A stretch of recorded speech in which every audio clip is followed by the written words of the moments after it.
So today we're going to talk through when you ask your kid what happens and they tell you they don't know.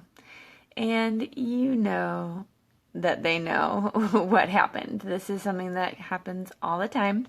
And in fact, part of the reason why I thought to talk about this was because our pastor used it in an example at church. And I was like, oh my goodness, what a great topic to talk about, because I know that a lot of parents relate to this. And let me tell you, he had the room laughing when he put that example up, which means you all know what I'm talking about. You all are familiar with this occurrence. So get ready to share this video along, because I'm sure it will be relevant to many parents out there who get frustrated when this happens. And so if you're watching this and you are being introduced to me, my name is Jillian. I'm a licensed clinical professional counselor, and my business, Fly in the Wall Counseling, provides all online services to parents who have tried everything under the sun to change their child's behavior and nothing has worked, and they are ready to see change. And I help them by putting some systems in place in their home and educating them on how to best help their child and restore some peace to their hearts and their homes and get their kiddos to act the way that they have been desiring them to act for so long. So it is great to see some of you joining in this evening. Hello. And for those of you catching the replay, thank you so much for taking some time to hear me out, and I really hope that this is encouraging to you today. So when your child says, I don't know, you confront them, you ask what happened, what were you thinking? That's another really common one, right? And they say, I don't know. Honestly, part of that response is true. They are not giving you a bold-faced lie when they say, I don't know.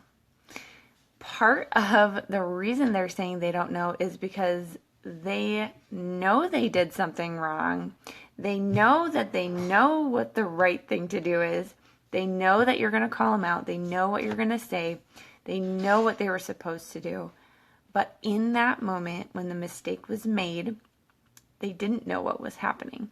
They didn't have a touch on reality or what they should or should not be doing. Their emotional part of their brain took over, and they ended up doing something that they knew they shouldn't have done, that they didn't really, even if they think about it, perhaps want to do, and they did it anyway. And so when you come in and you confront them and they say, I don't know, they really probably, to a degree, don't know what happened. They're also not fully answering the direct question that you're giving them. So when you're saying, you know, what happened here, and they say, I don't know, they're not saying, I don't know what happened in the last 5 minutes, or they're not saying, I couldn't tell you what events occurred. They're more reflecting on their inner struggle. They don't know how this ended up happening. And it wasn't like, well, sometimes it is, but for a lot of kids, it's not that all of a sudden they just decided to act out and do something crazy. There was a buildup to that, right? We as adults understand that, you know, there are some dumb decisions that we've made in our life, and it doesn't happen overnight, right? It's something that's a slow build. Well, for kiddos, they have a way less logical processing going on, and so this can happen a lot faster. And so when you ask them what happened or why they did something, they really don't know, because their emotional center was taking over, their logical center was nowhere to be found, and they did something that they don't fully understand. They're also really afraid of getting in trouble, and the fear of getting in trouble can certainly outweigh the desire for them to tell you what's going on. They don't understand in that moment when the fear is present to get in trouble that it could be worse if they tell a lie. So when they're saying, I don't know, they're not necessarily telling you a bold-faced lie. They are trying to figure things out themselves and are just kind of in a panic mode at that moment. And that's really all they can muster out sometimes. And so what is the next kind of response that we tend to give kids when they say that? We say, yes, you do, or what do you mean you don't know? And we tend to get upset because we think that they're outright lying, and that's not always the case.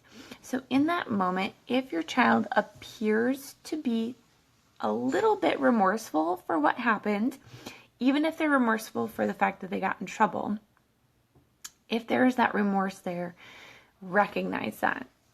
You can let them know that you understand that something happened that you wish they wouldn't, or that they wish they wouldn't have done, and maybe they just need some time to think about it, and you can come back and talk later, or maybe it needs to be addressed now, but you at least can empathize with them.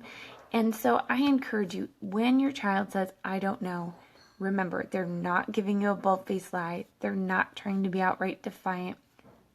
Though I will say a caveat, there are some kiddos out there who do have that defiant streak. So if you're wondering if that's your kid, please feel free to reach out to me and we can have a conversation about this. But in general, kids really, to some degree, don't know.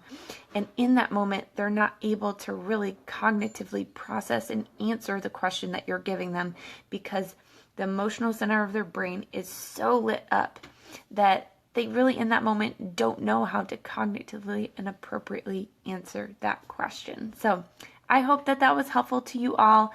If you found that helpful, I would love if you could give a thumbs up and if you could share this along to encourage some other parents. So you all have a great rest of your night, and I will talk to you later. Bye.